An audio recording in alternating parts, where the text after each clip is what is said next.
Alrighty,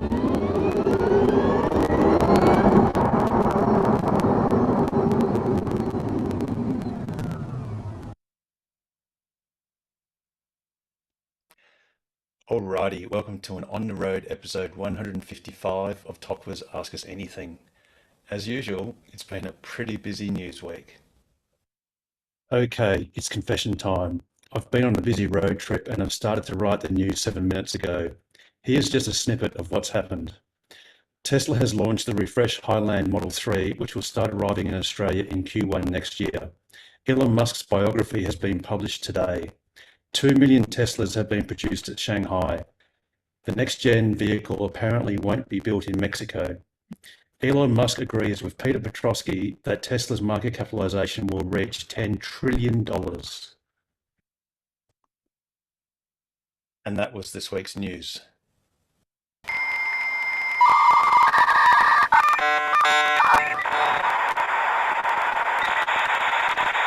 Ah, yes, and I see Peter Petrosky smiling in the background. Did I miss a tweet? No. I wish I was so lucky, but never thought I'd make the news, made the Tokwa news. So that's that's a feather in my hat. That's for sure. It is. It's well deserved, and you definitely deserve to make the news, Pete. So please remind us how that might have possibly been. So I can't remember when it was. Would have been about a year ago, maybe 9 months ago, 6 months ago. Would have been several months ago when you called. possibly a year, Pete. Time flies, when you're having fun. Time flies when you're having fun. That's right. When you called on us on Ask Us Anything to put in our bids as to what we thought Tesla would be worth by 2030, I think was 2025 and 2030. Yes, end of the decade, and yep, that's right. And halfway through, yeah. So I did some very fast calculations and exactly worked out. No, I took a stab in the dark and said, 10 trillion. So good to hear that Elon has mentioned that the full self-driving feature of the Teslas will make Tesla a $10 trillion company one day. It was revealed as a bit of a sneak preview into his autobiography by Walter Isaacson. Look, and I think, Pete, it's highly objectionable that Walter decided to snip out the piece where Elon said, "Look, I'd like to thank Peter Petrosky particularly for the inspiration for that $10 trillion figure." But look, I guess he didn't want to out you as Elon's deep source of future Tesla information. So, well, I'm outing you now, so I'm sorry, but it's just the truth. Well, we all know that Elon watches these, asks us anything. He's always in the background. Absolutely. Alrighty, so if there is anyone new and who is comfortable to do so, please do say hello and introduce yourselves in the next 10 seconds also.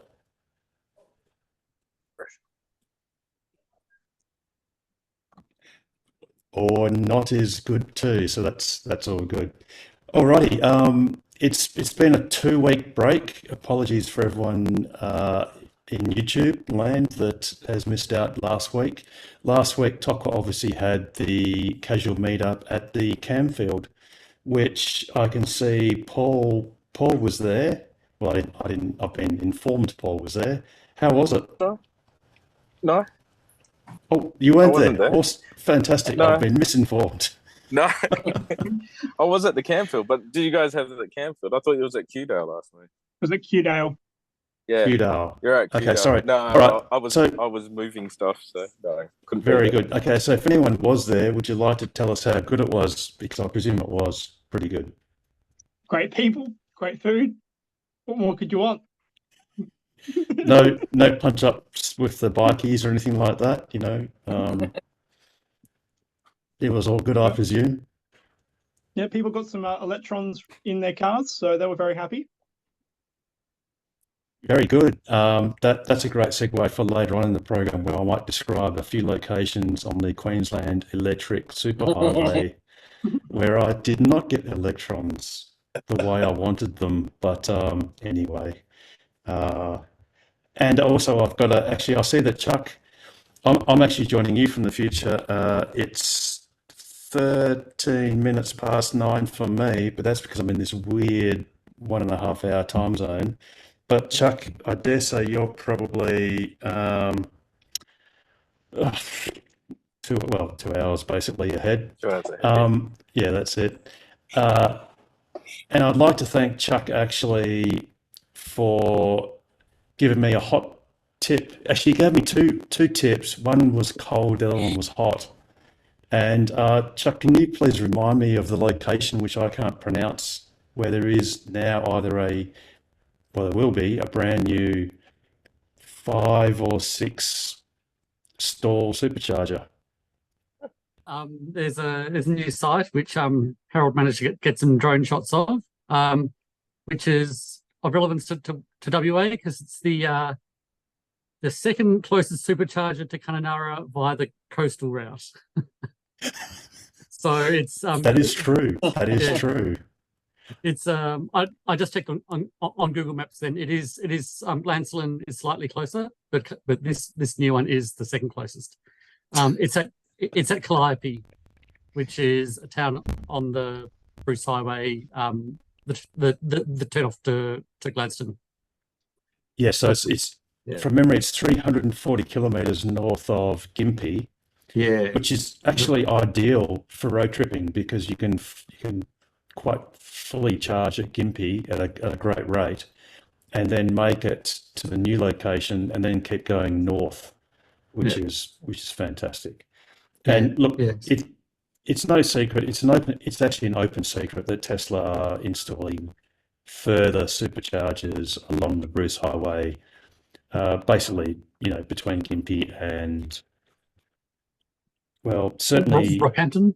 yes. Oh no, further, Cairns, going up to Wait. Cairns, and look, Mackay. who knows? Who knows if they go to Port Douglas, but yeah, Mackay's definitely on, and some further as well. It just makes sense. Yeah, because I think there's lots of noise when New South Wales had their funding for fast chargers about a year ago, and they announced 5 companies, and Tesla was one of them. And the condition being that the Tesla sites would be open to all EVs. The Queensland government has done the exact same thing, but they haven't announced which companies have which sites, so we can't really work out where the superchargers are going to be. But there's a good chance the grey markers on the website are going to end up being open superchargers. And this is probably one of them, even though it isn't a grey dot, but it's close. Yeah, absolutely. And yeah, I might leave it a little bit later. We'll go to general questions first, but a little bit later I'll sort of explain a little bit of my experience with what hopefully in the Driven website they will quote me as saying that Queensland plus tritium equals QESH, which is an acronym for the Queensland Electric Superhighway. But I actually have changed that acronym or that abbreviation to the Queensland Electric Slow Horse Track because that's, and it's not rude. It hasn't, there are some other hashtags out there that I'm not going to mention, but if anyone wants to jump in, they can certainly say out aloud what everyone's seen on Twitter. But we'll get to that a little bit later. Alrighty, so have we got any general questions or comments at this early stage? Not sure how general this is, but just in regards to the topic, Chuck or Harold, do any of you guys know whether the Tesla superchargers, as part of the new funding, will have the credit card readers? No idea, to be honest. You don't know if that was one of the requirements? There were a few conditions of this is regarding the New South Wales one. Yeah, there were a few requirements, and one of them was CHAdeMO. Obviously, the Tesla ones won't have that. One of them was having the credit card readers. Yeah, I know. One of them was having credit card readers, and we thought, well, presumably Tesla will negotiate that away because they can install more chargers at a cheaper price than most other companies. So they might have, said, look, we can offer these 15 store sites, but we can't install credit card readers. And the other thing was, I think some stores had to be 350 kilowatts. Again, it sounds like the conditions were written for tritium or something like that. Yeah. But my original thought was that they've negotiated those requirements away. But now that these V4 stalls have popped up in Europe, maybe not. Maybe they've just been waiting for those before they start the rollout. Yeah. So it's a big maybe, but yeah, the few that have been installed so far are just normal V3 stalls that we've all seen. So don't know. Yeah. And I guess Chuck, perhaps what they might do is something we clearly don't know and we sort of can't know is a version 3 stall upgradable to a version 4, in the sense that they could at a later stage add the credit card facility, which is the most important thing, I guess. And that might just be a stall upgrade. Yeah, well, all the sites. sites that the sites they've installed in Europe so far, I think there's maybe 9 of them. I think most of those are live and a few still being built. Most of the ones with those V4 stalls, they're actually, as far as usability goes, they're basically V3 sites with different stall hardware. Everything's just the same. The cabinets behind them are the same. Yep. The same ones we're familiar with. So there's a chance maybe in the future they'll replace the cabinets and they'll offer faster speeds per stall or faster speeds overall or something like that. But I'm guessing they're fairly modular. They just take out one stall and put in a new one. Indeed, and this ridiculous thing of claiming or specifying 350 kilowatts. But the fact is that I forget what the standard is, but it's basically the CCS2 standard goes up to 350 kilowatts, but it actually maxes out at 500 amps. So the only way you can actually get the 350 kilowatts potential is if you have an 800 volt battery pack.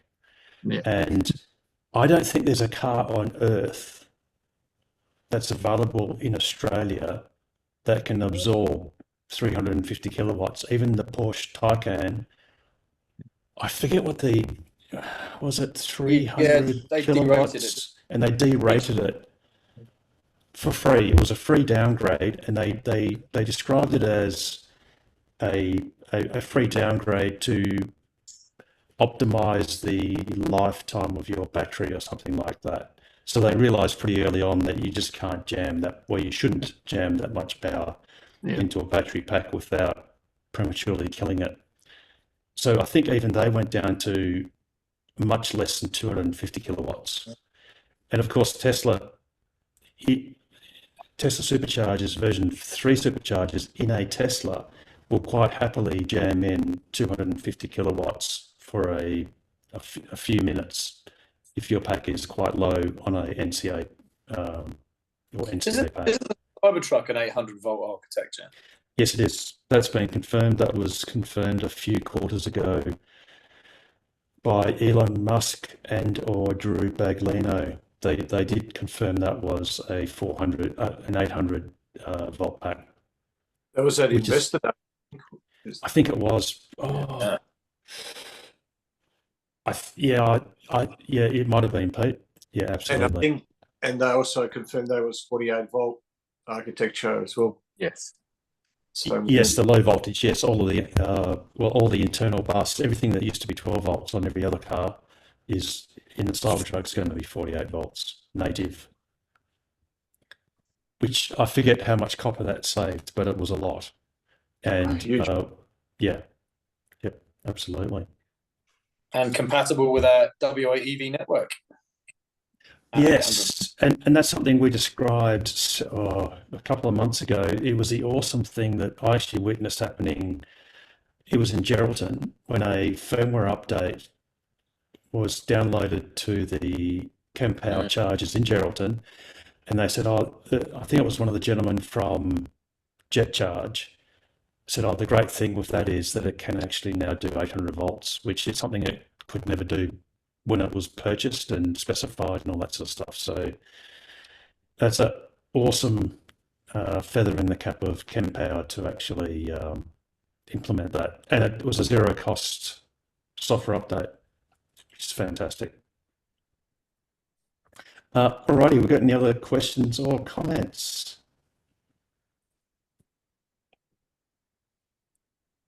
Okay, if you got nothing, I'm going to just whip out my slide projector. No, only kidding.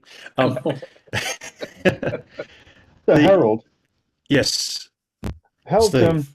how'd you go with those bushfires around Tennant Creek? Did you have any issues with that? No, actually, so I'm in Darwin. We arrived in Darwin. I can't remember. A bit after must have been 5:30 this afternoon, Darwin time. We were at. Where were we this morning? Pine Creek, was it?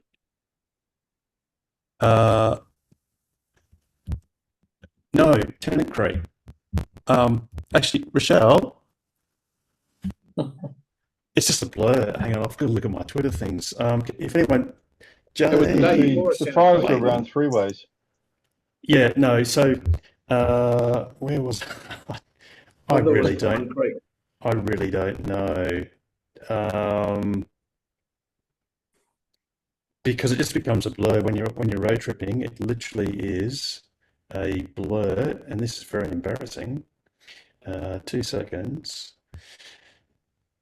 I'm pretty sure I was Daily Waters last night. Does that sound right?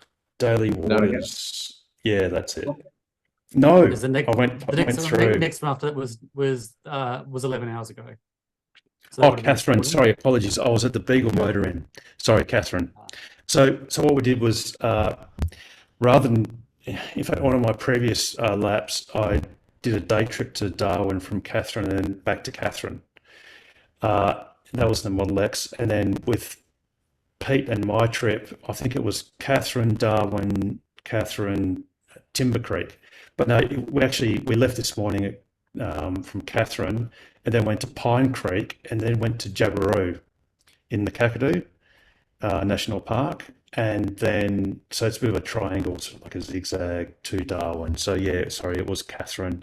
And the day before that, so that was day before yesterday, we were at Tennant Creek. I couldn't get into Three Ways, which I wanted to stay at because of the fires, and they had a lot of firefighters at Three Ways. So they said, "Oh look, we can't accept a booking." And then I wanted to book at the caravan park that had a three-phase outlet that I'd used previously. Well, I would have if it wasn't dug up, but that's another story. A couple of years ago. But yeah, they were under threat of fire as well. So I actually stayed at a totally different motel without any charging.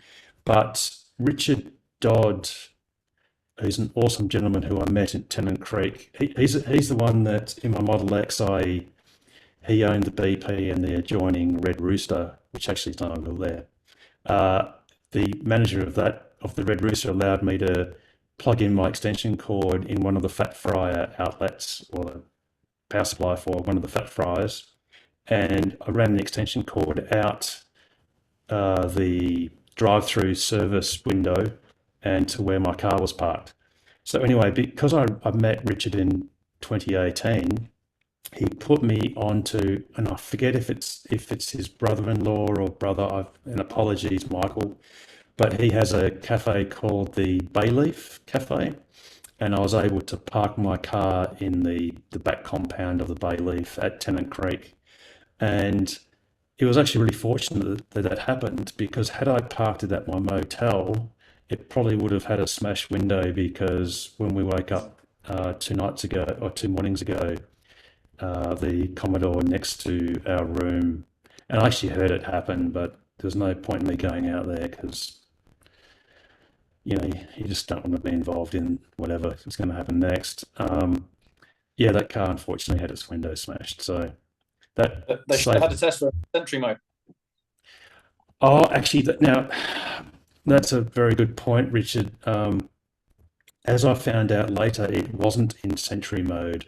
Well, it wasn't turned on because when I was at Catherine, you know, I got up in the middle of the night, wake up to make sure your car is either finished charging or is still charging because it's just so important, especially on on AC charging. I woke up at about, I don't know, 4 a.m. Oh no, about 2 a.m. and saw the car was still charging, which is great. And then realized that Sentry mode wasn't on because I couldn't see the what's it called, the Sentry cam or whatever. Yeah, So then I went, oh no. So then I turned it on and then hoped that it was okay. Yeah. I think the alarm still stays on permanently. So I guess if someone had smashed the window, I would have gotten the you can only notification. turn that off in the car. Yeah, true. That's right. And I had to do that for the Spirit of Tasmania ferry, which, by the way, without repeating myself, but I'm going to do that anyway. If you do need to turn off your alarm, the trick is you do have to turn off Sentry mode first, and then it will allow you, and it's the only time it does allow you to turn off the alarm. But anyway, so I did turn Sentry mode on manually, and now it is on, you know, all the time. But that's it. And what happened? I think what the reason that happened was my memory stick in the glove box filled up, and it stopped recording. And I deleted a few clips to make it start recording again. But I think the car might actually then just weirdly turn off Sentry mode. So for anyone that happens to, if you notice that it stopped recording, just general dash cam, just make sure to go into the Sentry mode settings to make sure it's turned on if that's what you want it to do. So yeah, so that was a couple of days ago. I believe the fire front is still approaching Tennant Creek, but yeah, basically we were well out of there by then, and yeah, hopefully that's successful. So, Harold, part of the reason for my question was wondering about the air quality if you had to drive through smoke. You said you drove to Jabiru, I assume on unsealed roads. So No, all sealed. No, it's all sealed now. Okay. Steve. Yep, absolutely. So you basically turn right at Pine Creek, and I forget what number of highway it's called. I think it might be the Kakadu. I'm not entirely sure what it's called, to be honest. But no, it's fully sealed. Unlike Tasmania, hey Chuck, where you know the nav in your car, you just say, oh, I want to navigate from here to here, and the car goes, sure. You just turn left, right, whatever, and then it's like, oh, sorry, there's 50 k's of very dirt road. But no, Is it that was Cockle Creek? Or was it somewhere else? Oh, Cockle Creek was dirt. Oh no, there's a place called, is it the Little Blue Lake? Something like that. Oh, I think right, it's yeah. up in the Yeah, I've north. never been there. Yeah. I only drive on sealed roads. Oh, come on, Chuck, it's just appalling. So I mean, actually, the thing is, you're a classic local. So locals Yeah. just don't go everywhere in their own state because Yeah. it's like, so what? You know, it's no big deal. And to be honest, I haven't been at the most westerly point of Western Australia either, as a matter of fact. So, but I have been to the most easterly point of Tasmania, the most southerly point, the most westerly point, not quite the most northerly, but yeah, anyway. But yeah, so it's all sealed roads in the territory. Well, that we went on. Yeah. But yeah, so Steve, it was all sealed, and yeah, Jabiru was great. Obviously, it's the dry season. Well, it's sort of about to turn, I guess. But yeah, it was a lot of fun. But the fires and air quality, actually, there were a lot of fires around all over the place. There's a lot of fires starting spontaneously due to cigarette butts and other things. So, but we actually went across the Flinders Highway from Camberwell to Three Ways, and we actually saw the fire. It already crossed the Flinders Highway. And without wanting to downplay anything that might be happening at Tennant Creek, because there's a specific local condition there, what we found was most of it's just the dry grasses underneath all of the bushes that seem to be burning, and the actual trees or bushes aren't really burning themselves. But that's not to say that I think at Tennant Creek there's a river that's nearby, and they're concerned because there's a bit of a valley there, so you can always get like a terrain effect of, the fire roaring up a valley, and being quite serious with ember attack and stuff. But we had fire on both sides of the highway, and it was in that section it was okay. But So air quality was good. yeah. In the car, through the aircon is what I'm. Through the aircon in the car, it was fine. We had it on recirculate, and it was fine. We had a couple of people driving various diesels, and they thought it was funny to roll a bit of coal and stuff like that. So we saw a couple of those, but apart from that, everyone else was pretty receptive to EVs. Harold, you still would have had bioweapon defense mode up your sleeve too, if you needed to use it. Yeah, true. Oh, sorry, Paul, you got your hand up. Sorry, I didn't. I just Yeah, saw it's that. all right. Sorry. We were talking about sentry mode, and I actually had a question. How to lower my hand? There we go. Oh, there you go. Yeah, you know how we had in Perth, we've had like a big storm. So I got the alarm because my car got shook, like shook up a lot, and it took the onboard sentry thing that you seem to can't delete. And I was wondering, do they only have like one slot for those? Because I used to have one where there was a storm where a previous job out in Kalamunda, and it kept it on there, and I couldn't delete it. But then I've looked at it today, and it's just got the one, like the one I received today. So I was wondering if anyone knew, and if there's a way to actually delete the bloody thing as well. Does that make sense? No one knows. Okay. No, it's okay. No, sorry, it just went right over my head. Sorry. So it was when your alarm, sentry. So it's a sentry. when you've got sentry mode on and your alarm goes off, the car automatically records a sentry event, and it's like onboard sentry in your when you go in to have a look at it, in your sentry events. So in the sentry section, yeah, and you can't seem to delete it. So it was one of those things where I was going, did anyone know how to delete it? Because I've done it where I've reformatted. So you mean if it's Yep. So you mean if it's a bona fide sentry event caused from an alarm as opposed to just a normal sentry, which is gotcha. Yeah. Actually, that's right too, because I think I had one that even survived a formatting of the You gotcha. format it all and clear everything, and it's still there. And so it's like it's stored in the car. Yes. It's gotcha. Yeah. I'm a bit OCD, and I was just like, how the hell do you get rid of that thing?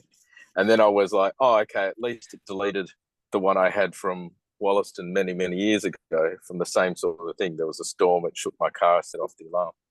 So, because I've noticed that there's only seemed to be one slot for that. So, yeah, I just wondered if anyone knew. Gotcha. I mean, gotcha. if it's on the card, you'd obviously be able to pull it out the card you format it and pull it delete on your computer or whatever. But Yeah. it sounds like it's actually being kept on the car's memory. Yeah, because it says on board. Onboard sentry, gotcha. Yeah. Yeah, I've got one of those, and it's annoying, like you, Paul. I can't delete it. Yeah, you can't delete it. It's stored on the car. Yeah, I thought so as well. I was just like, yeah. Okay, so Elon, because he is watching, please just send out an update and just delete those, please. And send me my Cybertruck. Oh, Compensation. now, Pete, can you please explain this? This is terrible because I think I've got the wrong end of your stick. which was you were talking about. One suggestion for the news was Cybertruck crash test videos. Have they actually come out, or is that I looked and I couldn't find any? There No, was, no official videos. There was just so what happened was that one of the trucking companies that I think has been commissioned by Tesla to transport the Cybertrucks on their one of their social media accounts put up a video of a rolled Cybertruck. You could see the roof was compromised, etc. So that made it on the internet, but then they quickly deleted it. But of course, nothing on the Probably internet. lost, They've and permanently probably deleted lost the contract. Yeah, and they probably lost the contract in the process. possibly. But yeah, it was quite interesting. Uh-oh.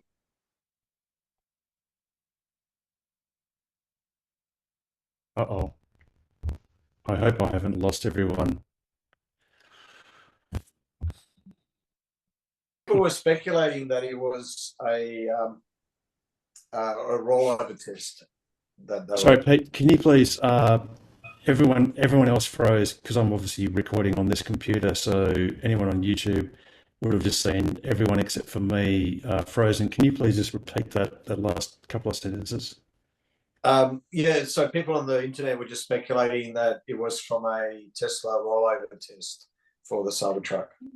Gotcha. So that'll be a similar rollover test to the Model X test, where they basically try and roll it on they have a kind of sliding platform that then stops, and the car sort of slides off onto a bed of sand, something like that. Do you reckon, or? Possibly, they might have maybe even had to go a bit further, because a lot of the Model Y and Model X tests, the car would slide, it would go past the vertical, and then it would snap back because of its low center of gravity. So maybe they must have given it an extra push, or must have done it on a slope or something like that. Actually, someone speculated it was done on a slope. Or could it have been one of those? I know the Model S classically, the original Model S classically broke the roof crush jig. Sorry. Yes. So there's one where basically it's like a big hydraulic press that crushes the car vertically, and I wonder if it might have been something like that sort of test to see the rigidity.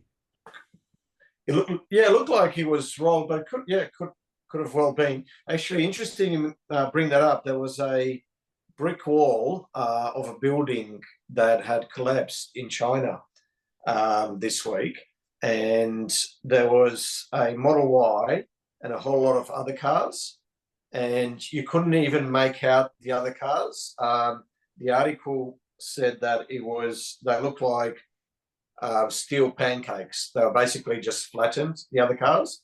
But the Model Y, once again, it kept its structural integrity, and you could actually even open the doors. So if there were people in it, they would have been able to get out of the car. Quite amazing. Oh yes, I did. Rochelle, my wife, actually showed me that, but I've been super duper busy. Like I had to confess, I literally wrote the script for the news 7 minutes before 7:30, and I just didn't have time, Pete. But that was a great testament to the structural rigidity of the Model Y as opposed to every other car surrounding it. So yeah, that was an awesome demonstration of safety. Yeah. I've just posted a link to that video in the chat. Ah, cool, very good, Chuck. Yeah, I saw the photos of the Cybertruck roll over on the back of that truck, and the guy was looking inside, and he said the rear screen seems to have survived the rollover, which that's great. But I think they must have just used a bulldozer and pushed the Cybertruck off the Grand Canyon. That's probably how they did it, because it was out in the desert. So, but the damage will buff out. It's fine. It's going to be great. Can't wait. Yeah, that's right. Just a bit of Scotch Brite, it'll be right. Everything so cool. up out on the Cybertruck. Hey, Shane, I've just noticed you must have taken a photo of Harold when he was going off the bitumen into space. Can see a background there. Yeah. Yes. No, Big shout out. Big shout out That's to the RAC. I think I'm allowed to take the car off road. That's a great shot. Okay, so here's the video. I've just muted it. I'm not sure how well it's going to play, but let's give it a go.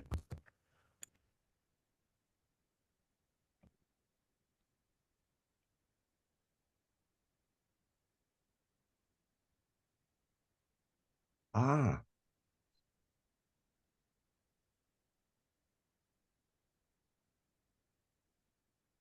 Oh wow! wow. That It is so wasn't just a cool. wall; it's a building. So But I'll that's just try and that's the only car that maintained its shape. Every That's- other car was literally Yeah, all yeah. you could see was bricks. Every other car was flattened. That's incredible. so that's Yeah, flattened. you can't even tell what brand car that was. Yeah. That is the And best there's- advert I've seen. Yeah, absolutely. That image there just says everything you need to know Yeah. about the safety of a Tesla. Yeah. Which is, I mean, terrible to see, but great to see at the same time, if you know what I mean. Like, it's, yeah. But apparently, I think all those cars none of those were occupied. So I don't think anyone was injured in that incident. They were all just parked cars, fortunately. But yeah, great, Not great in the testimony. cars. Cool. Alrighty. Has anyone else got any other questions or comments? Yes. Oh yes, iPhone 12, which apparently you're out of date because there's supposed to be an iPhone 15, but As of last night. which I haven't seen. Anyway, it's enough about me. What do you think about me? Go iPhone 12. Yeah, hi. Just wondering what you guys know about using your brand new Tesla as a Uber vehicle. I'm not an Uber driver, but I heard that you can charge a premium if you're a Tesla Uber. I don't think so. I think the point is that when you have an EV, a qualifying vehicle, which I think is only an EV, I don't think hybrids count. All other rideshare cars that are not EVs, all of the rides that they undertake have I think it's a 10% levy, which is the taxi registration or number plate buyback levy. So in a sense, if you have an EV, you have a 10% price discount advantage. You don't get the money, but the person that rides in your car does. So yeah, if anyone else wants to jump in. I actually did some Uber driving a year or two ago in my Model 3. Back then, Uber gave you nothing except petrol vouchers. I could go in and fill up with petrol at varying discounts, but they have now gone and given EV charging discounts at certain chargers. So they've just started that, I've heard, which is good. And a lot of people are now actually specifying they want an EV, because I believe it certainly comes up on the app or is an option. And it's also cheaper, isn't it, Nigel? So I'm pretty certain that is still the case, that Yeah, the EVs are not. Most of the petrol diesel type Ubers have to spend an absolute fortune filling up. When I was doing my EV driving, it basically cost me nothing to run the car. So I made 100%. Yes, but Nigel, I think it's also the case that for someone that books a ride with a non-EV Uber, they have to pay, and whether it's an Uber or a taxi for that matter, because taxis are now deregulated, that those people have to pay a 10% There's a 10% buyback levy. Yes. Taxi plate buyback levy, which specifically does not apply if that Uber ride or a taxi ride is in an EV.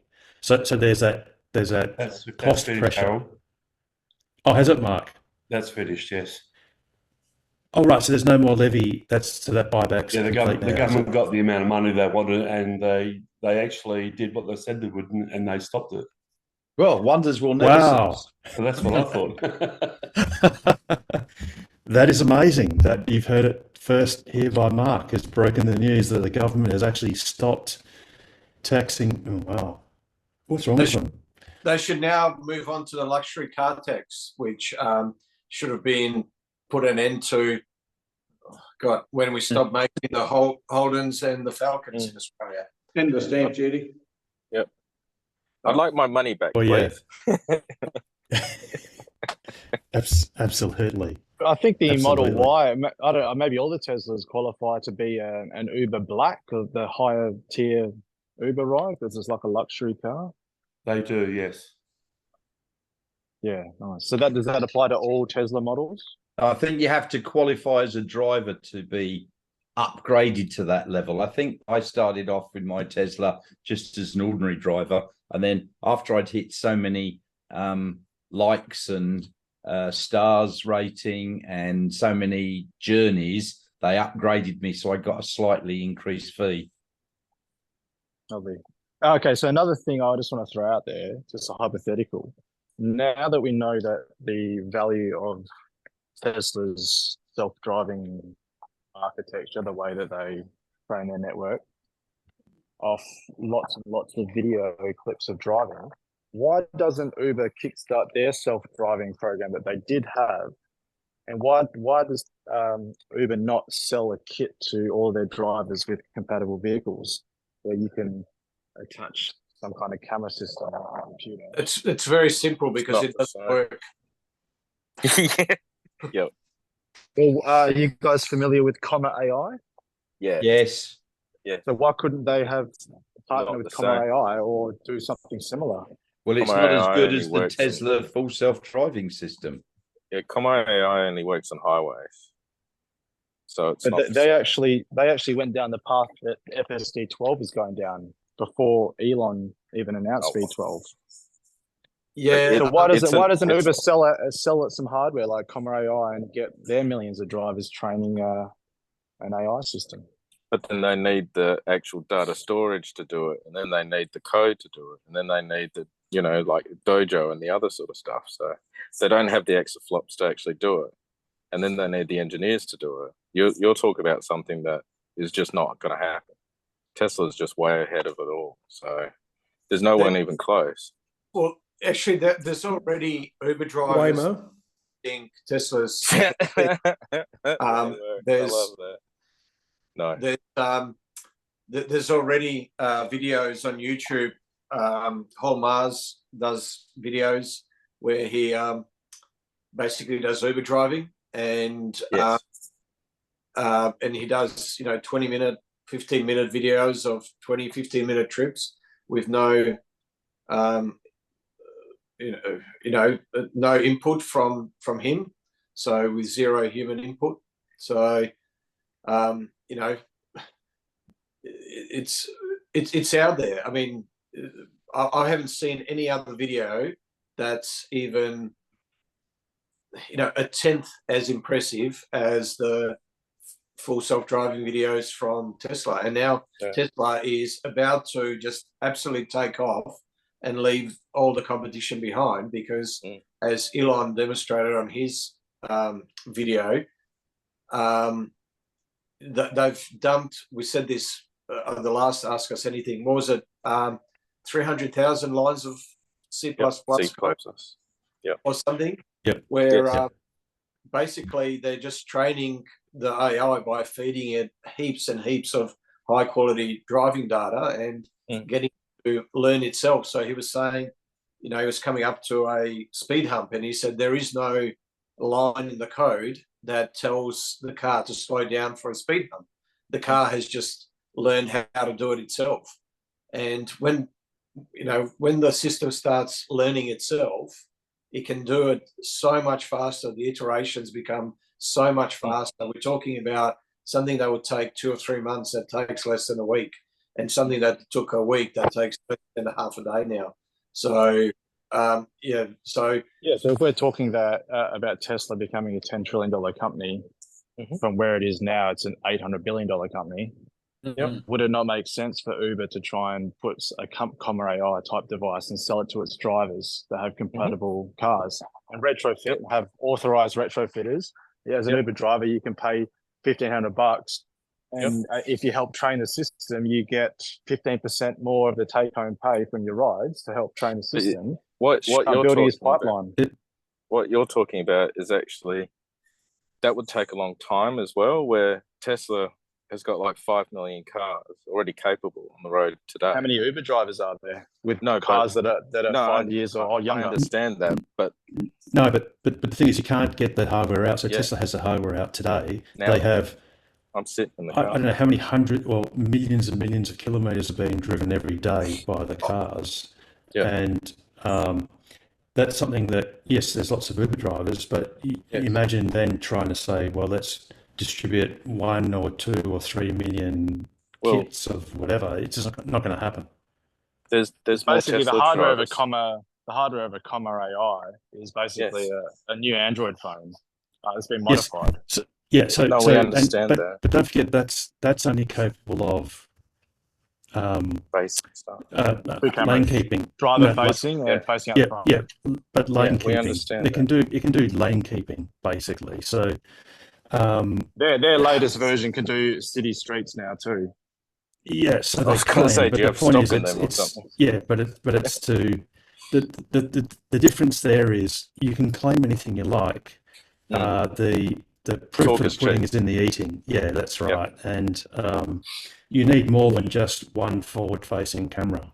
You know, Shit, absolutely. That's right. So you'd have to go down the route of retrofitting multiple cameras at authorized mechanics around the world, and no, it'll be a well, massive no. undertaking. But if you're talking like Tesla's going to 10x their value because of this self-driving, would it not make Yep. sense for Uber to put in hundreds of billions of dollars into They trying don't to have achieve the the money. And same they can thing? try. So here's a great image that James Maitland They- has put up a little while ago, and that's this thing, right? So this is a Waymo full self-driving car, and it's bristling with sensors and very attractive-looking sensors, LiDAR, quite expensive retrofitting that they've done to a standard car. Now I don't Jaguar know. I-Pace. Is that an That's an I-Pace, isn't it? That's an It is I-Pace. too. Yeah. which is Looks- I don't. looks do they even awesome. make them? Yeah. They're going to stop making them soon, apparently. I Yeah. think next year they're going to stop them. So Yeah. all of that kit, LiDAR, incidentally, is hellishly expensive, like hellishly. And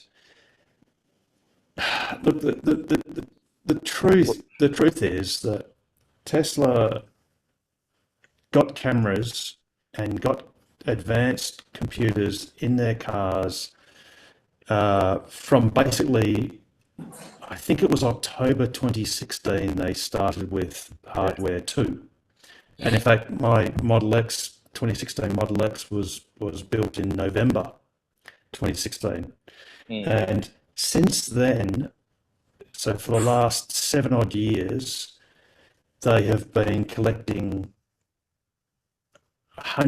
billions of kilometers of video. And look, there's a few, I think it wasn't AI Day. It was, what was the first? It was, wasn't called AI Day. It was called something else.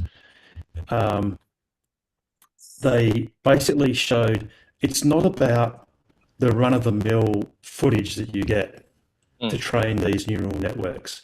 It's about all of the 0.001 percenters. It's all of the, they showed, I think it was a push bike on the back of a bus, which is just what happens. You put a push bike on the back of a bus, and the car's got to work out what the hell that means. Is that it obviously doesn't mean there's a cyclist riding across the road, but it also showed things like cars literally tumbling down the freeway. And then I think one of the AI people for Tesla actually described things like the simplicity of a stop sign. Well, there's no such thing as a standard stop sign and no such thing as a standard visible stop sign. So it could be occluded by trees and other things, and there could be several stop signs at different angles for different lanes or different things, and there's not just a T intersection, a cross intersection. There could be things with 5 legs and 6 legs and God knows what, different angles. So it's not the run of the mill stuff that everyone thinks is what you sort of can easily collect. It's all the outliers, and that's what Tesla gets all day, every day. And yeah, you can get people that do hacky things like strap an iPhone or an Android, and you basically break into the CAN bus. And some of the cars, I think it was a Honda something, it sort of had like a bit of steering control. There was like a bit of an override. So they basically hacked into it in a sense and then used it to basically self-steer sort of. And look, anyone can come up with stuff like that. And I would claim that any of the other competition are a little bit like what autopilot is today.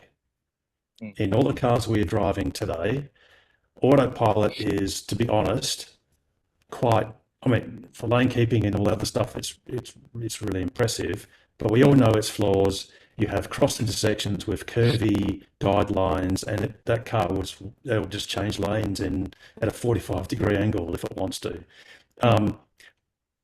What none of us have experienced in Australia is FSD beta. Many have. There is a few. There is a few that Well, are testing. I'll take that back. None of us, as normal Tesla owners, have experienced FSD beta in Australia.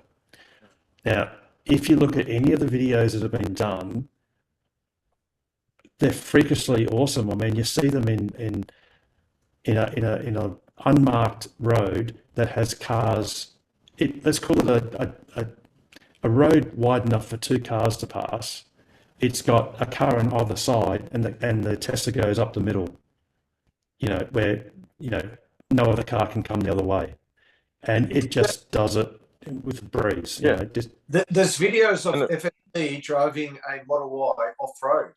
So there is no actual road, and it knows where to go because it's following the track. And it was like with Cruise, how they lost cell coverage and all the cars just stopped because it was broken, where the Tesla can be cut off and it'll just autonomously keep going. It doesn't need like a normal person. It doesn't need connection. It's supercomputers behind the glove box. And it's also the thing of, if you talk about data, Tesla's doing about 40,000 cars a week. So they're adding to the fleet constantly, where all the competition haven't even started. Tesla's already got a decade ahead. So it's no catching up. It's done. And everything in programming or training neural networks, there's only one metric that counts, and that's the volume of training data. That's all that counts. It's almost not even about the quality of the training data per se. It's the volume of it. It's can you get the breadth of and range of training data. And when Pete said earlier that Elon Musk remarked that, we don't have C++ code that says when you approach or identify around a speed hump that you should slow down. That is done a little bit like the way humans learn, which none of us can comprehend because we just do it naturally, that you just put more and more data of video sequences where a car approaches, and it doesn't. I'm certain the car doesn't even know what a speed hump is. It just in the programming of the neural network with all the training data, it just somehow knows if it looks like this, you just do that, which is slow down, and humans do the same thing. I mean, well, we probably do it through experience because you just glide over a speed hump and you get a big thump and you go, oh, geez, what was that? And then you sort of don't do it the next time. In a sense, the Tesla's data does the opposite. It actually pre-teaches it not to do. James, you've got your hands up. I'm just saying, but how many times you've been in a car with somebody else and they don't know what to do? At a speed hump, still after 1,000 speed bumps, they still hit the speed bump under brakes with suspension fully loaded down. because they think it's the right thing, whereas the Tesla knows the right Yep. thing to do. And as soon as one Tesla learns it, it sends it to every other Tesla. That's the difference. You only have to have Yes. one car learn it.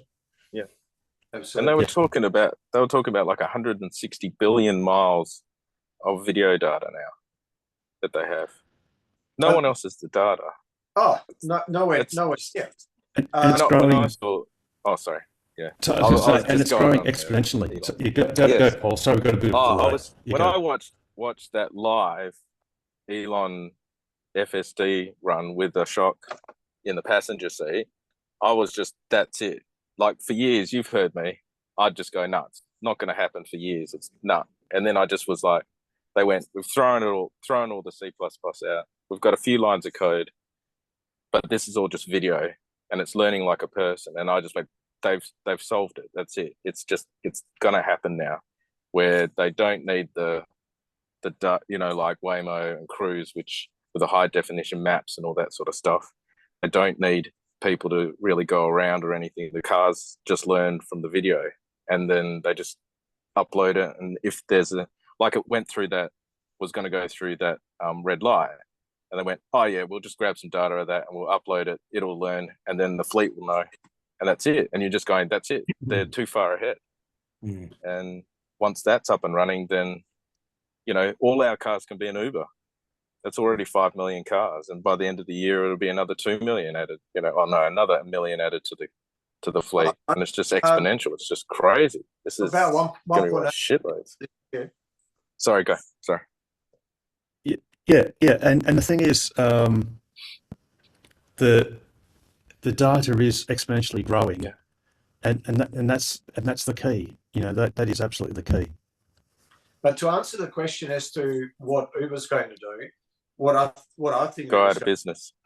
is, no, well, they'll just license Tesla's Yes. technology. Elon already Yep. said he's open to licensing it, and they'll just license it from Tesla, and they'll just buy it from Tesla, and it'll still be cheaper than employing Uber drivers, and it will be safer, cheaper and safer. Why wouldn't you do it? And Tesla will be getting a cut from them as well. So they Absolutely. license the stuff, and they get a cut from every drive. So they'll be like Apple. It's just crazy the amount of money that these guys are going to make. 10 trillion. Yeah, that's being Tesla took conservative. what 7 years of doing the wrong way before they realized about 10 months ago that this new way is the way. Yeah. So other companies can now, it's basically the Drive GPT. Yeah, but they Other don't companies have don't the have to data. do this 7 years. But they don't have the data. No, they do. No, don't have the no, hardware. that's the problem because they literally don't have the training data Yep. because That's Tesla's. they've got zero ways of collecting it. That's Well- that's the issue. well, It's, There's here's three- what- That's why I'm it's- suggesting that they sell and do It's these IP. kits, even just for training. They don't have to drive the vehicle. so who's they? Let's say- No, let's but say when you you- say so, who's they? Who sells what? Who is the Okay, they so that let's say- sells?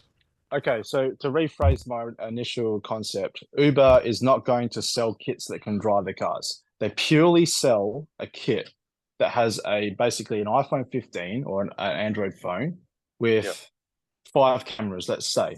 5 cameras and an Android phone bootstrapped in the car. They do that for a fleet of 100,000 of the cream of the crop drivers, purely to feed their AI, not to drive the cars, but to start getting a fleet and start building up their billions of miles of Yeah, training but data. how are they? But they don't don't have have it. That's not their capacity to- business model, though. No. They're not But they don't have the into capacity to hardware process and that cars. data. Well, hang on. So let's just talk one Let person at a Mark. time, please. So who Mark was the Spear one was- before Pete? Was it? Mark Spear. Yeah, go Mark. Oh, sorry. Well, Uber's not in the business of hardware and cars. The whole thing is people using their own vehicle, and they're taking a cut of organising, putting a driver to a rider. Yep. Okay, so they're not going to be interested in outlaying all this money to sell equipment to put on someone else's They car. won't have to outlay the money, because if you're an Uber driver and Uber says to you, "Hey mate, do you want to buy a little kit for your car? It's going to cost you $1,500, but you're going to increase your take-home pay by 20% guaranteed over the next 24 months to pay that back. How about that? Yeah. But You Uber, know, how and what's their business model? Where do they get the 20% from? but So that Uber will instead of Uber taking 30% of the fare, they'll just take 15% of the fare, and then give the driver an extra 15 out of that. So trust me, I Margin, look, I don't know. To be perfectly polite, I'm not sure what angle you're trying to do. You mentioned 100,000 cars. Yeah, to start with. Yeah, to start fleet, with. the cream of the crop, yeah. Can someone please tell me how long it takes Tesla today to make 100,000 cars? 2 weeks. How long? 2.5 weeks. 2.5 weeks. Yeah. It's 40,000 cars a week. Right. But that doesn't take away from the fact that they're able to. It'll be the first fleet that's able to compete with the data from the data angle. But you're missing the fact that Uber made their first profit a couple of months ago, their first profit in history, and they've only barely become profitable now. And they've tried to squeeze every metric they could to turn a profit. There's no way they don't have the margins to pay Uber drivers 5% more, let alone 20%. And they don't have the funds to or the capital to invest in these kits. They just don't have the capacity. And even if they were to get the data, then they don't have the capacity to process it, and they don't have the money to invest in the capacity to process it. So, like, you'd have to. It's a lot of money. I get that. You'd have to have a but how did they deal get with to where they Samsung. were? I'm trying to How did Uber get understand. to where it is? I'm trying to understand the concept of this whole question, because The concept is the payoff. If they're able to but go why? down the route, and if they're able to get within 5-10 years a system that's almost as good as that preview of V12 we saw the other day, if they're able to get anywhere near that, I mean, the payoff's going to be massive. yeah, but by that stage, time they'll be able to license Tesla's technology. They'll be able to license Tesla's technology in 2 years' time for a fraction of what it would cost them. What are they going to license Tesla's technology on? They don't have their own cars. Yeah, well, they. No, Tesla's offering to. No, well, the thing is, Elon Musk has stated that Tesla is. Well, in fact, he's actually stated that Tesla is already in negotiations with a major manufacturer, probably Ford. Well, people surmise it's Ford, to license, let's call it Tesla's FSD technology into, well, probably Ford cars. And by definition, and he's already stated that they are open to license it to any manufacturer. Now, licensing probably means them selling the actual computer itself and the associated firmware at a unit cost, or possibly a combination of unit cost plus trailing license fee of some sort. So, look, I think we should probably park it. I think most of us in the room are going to agree to disagree with iPhone 12. What Tesla do you actually have? And do you have FSD? Neither. Just interested in getting a Tesla for sure. No, okay. I All right. love Tesla. Well, let's make it easy for you. Okay, let's go on this metric. I'll tell you why you should get a Tesla, and I'll tell you which one you should get. And that's from someone who's come out of a Model X, which Elon Musk has described as a Fabergé egg of Teslas and cars. And my wife had a Model S, which is probably the second best car that Tesla's ever made. It's its first best car that it's made after the Roadster, and I now have a Model Y, and I can say from the bottom of my heart that the Model Y is a no-brainer. Sorry, short of a Cybertruck, because that's the ultimate, but that's coming in the future.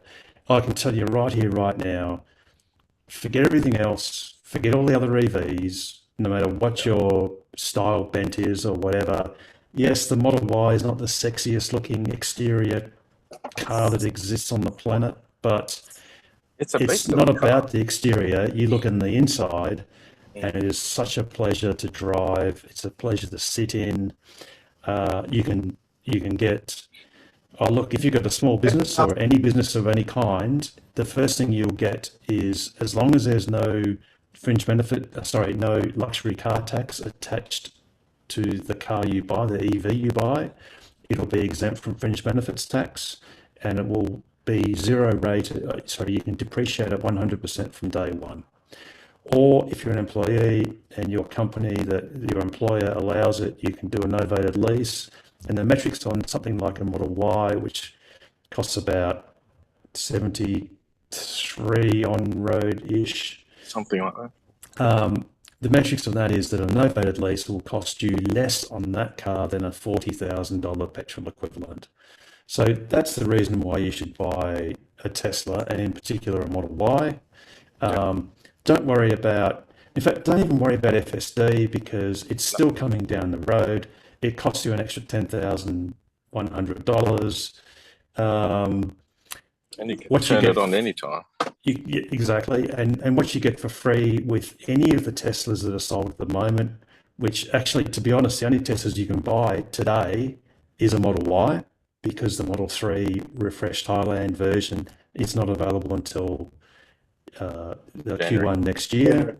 Well, it's probably more like, we all know it's probably more like February, March in WA. You can get a Model Y today.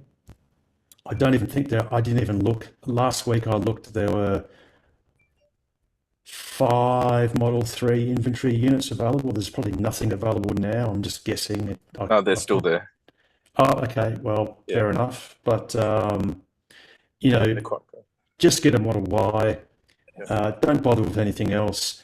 Everything else you buy, if you compare apples for apples, is just not as economically compelling as a Tesla.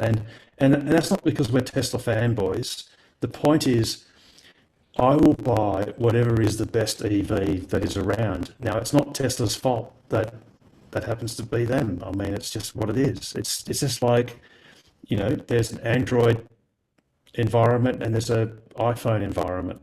And the funny thing is, it's sort of like Apple against the rest of the world. So Apple has whatever the percentage of the market, they certainly make the most profit. And then you've got Android, which is really Samsung / everyone else. Tesla is sort of the Apple of cars. And the Model Y tows like a beast as well, because we got the trailer on it, and I gave it some stick, and Leonie wasn't too happy about that, and it didn't even feel like I was towing anything at all, and it was full. No, because the trailer hitch snapped off. The trailer, not the car. It's great. I got a hitch that's rated more than what it can tow, but Very good. yeah, it was full of construction waste, like bricks and crap and all that sort of stuff, and just bang, and I actually left like a bloody V8 Commodore behind, and the trailer beat him. So that says something there. Harold, allegedly. Harold, I've sent you that slide with the novated lease comparison. Yes, I'm going to just open that. Yep. That one up for iPhone.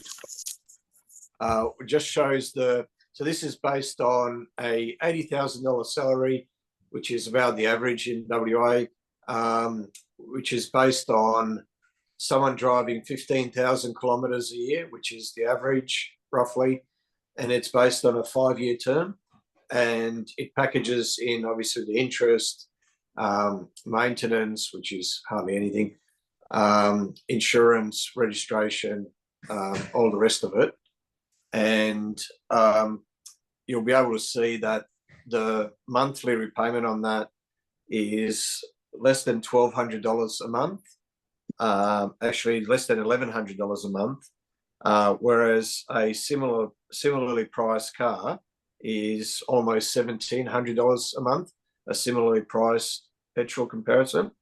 And even a RAV4 or a Mazda CX-5 is more expensive, is about $100 a month more than the Model Y. So I don't think you need to worry about the figures. I think go for a drive, and it speaks for itself. That's it. I've got a Model X, and I drove a Model Y, and I was stunned. Like Harold, I think they're the best car on the market, bar none. Yep, I agree. Yeah. Yeah, absolutely, and that's It's great that you say that, Pete, because look, I love my Model X, but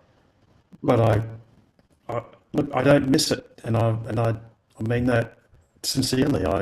Look, actually, there is one thing I miss. I go to the Mount Henry drive-through bottle shop, and when I buy a bottle of a carton of Coronas, I have to manually reach back and manually open the back door, and I think that's appalling that I have to do that. I've got to push a button and push the door open so that the kind gentleman can put that carton of Corona in my back seat. In the Model X, I could just press a button, and first world problem. That's exactly right. And in the Model X, I could just push a button. What Steve said. Then it automatically opens. Yeah, and then you push it and it shuts. Yeah. That's true. That's true, Pete. You can get an aftermarket door opener, but that's the only downs. That's the only thing I must admit I miss in the. What about the height Model X. adjustable suspension, Harold?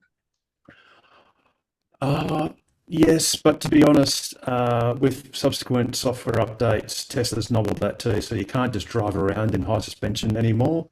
As soon as if you put it in very high, as soon as you go above 24 kilometers an hour, it goes back to normal.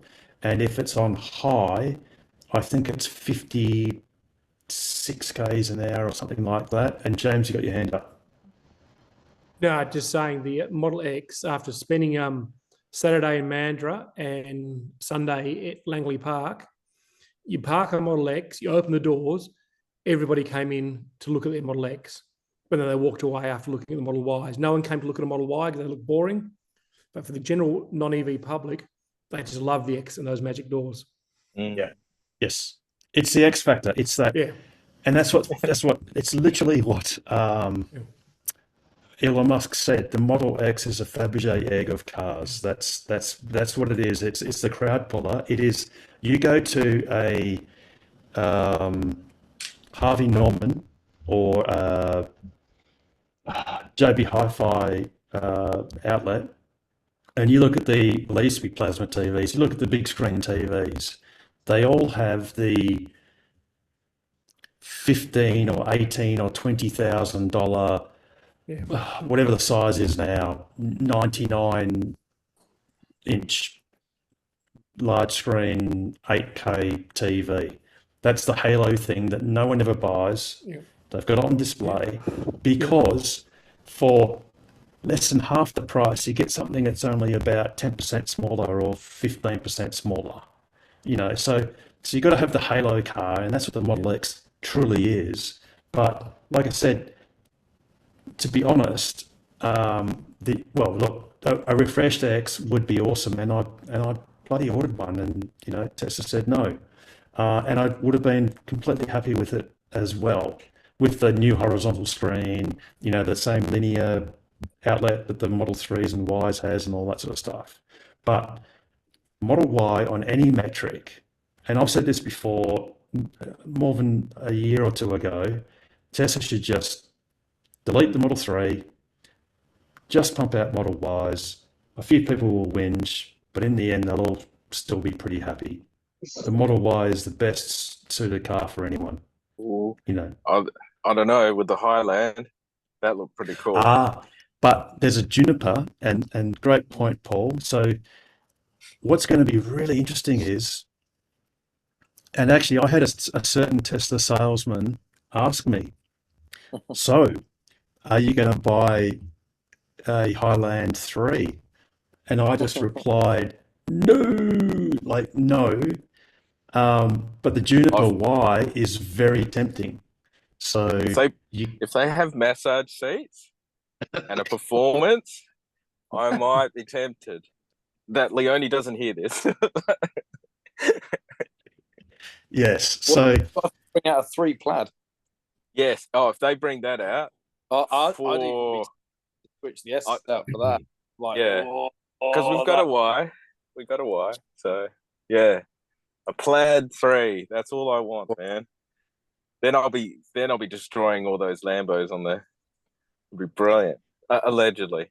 Let's do it. Allegedly. Allegedly. Well, allegedly, I was overtaking cars 130 in the Northern Territory because that's the legal speed limit. It's just eBay. Which feels really weird after you do it for a while, because then 110 or 100 seems so slow. But yeah, look. Doing the auto. Autobahn, my record, my personal best is, I think it's 253, because that's as high as the Model S that I had went. Same, I think, yeah. And no, actually, I had a Y as well in Austria. And I can't remember. No, see, in Austria, they don't have unlimited speeds in Austria, so no, I didn't go full speed. But in the S, I went 253, and on a mild bend on an autobahn, I've got to admit, we're just not used to it culturally, Aussies. It just feels too fast. It feels unsafe, and it's disturbing when every 100 k's or so you see one of those rapid response helicopters literally parked on the side of the autobahn, like near it, and their job is to peel up people that have had a pile up. It just feels wrong.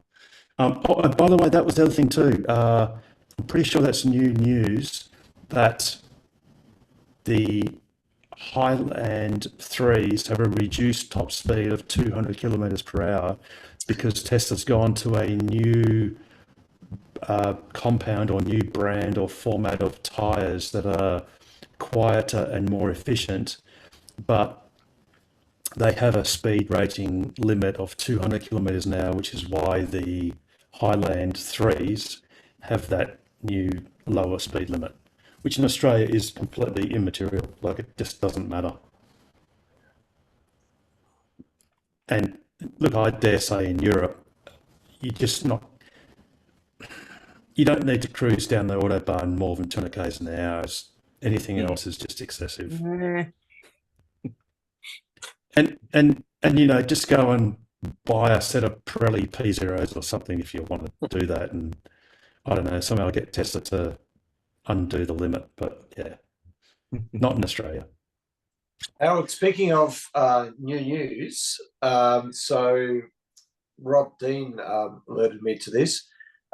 Tesla has applied for a electricity retail license in Australia. Oh, yes. Yeah. Thanks, Pete. So can you explain that a bit deeper if you know? So they're basically going down a similar route, by the sounds of things, to what they're doing in Austin, in Texas, and in the UK to a lesser degree. So an electricity retailer, so in WA, if you're a residential customer, you have no choice other than Synergy. So that's why I think we'll be the last for any of this to have any effect on us, unfortunately. But for the rest of Australia, which is part of the NEM, the National Electricity Market, Tesla will be able to do all sorts of things. So they'll be able to provide 100% renewable electricity. They'll be able to give you plans if you've got one of their products. So either a Tesla vehicle or a Powerwall or both. So in Austin, they've got an electricity plan. I can't remember the figures now, but you basically had unlimited charging for a fixed dollar amount per month. So they'll be able to overnight, I think it was, wasn't it? Yeah, so yeah, during in Texas, during off-peak periods. So they'll be able to do all sorts of things like that. Hopefully, if you've got a Powerwall, they might be able to use your Powerwall, so you might be able to let Tesla take control of your Powerwall to help the grid. Whether it's here in WA. No, like I said, WA will probably be the very last. But commercial, over 50 megawatt hour a year, sorry, that's contestable, right? So Tesla Correct. could commercial market in WA, is that correct? Yes, but the number of contestable customers in WA is it's less than 1,000. It's not much. Right. It's a couple of hundred customers. It's They do like a virtual power plant. You know, like They off already of do that in Powerwalls, Australia. and then create their own sort of thing.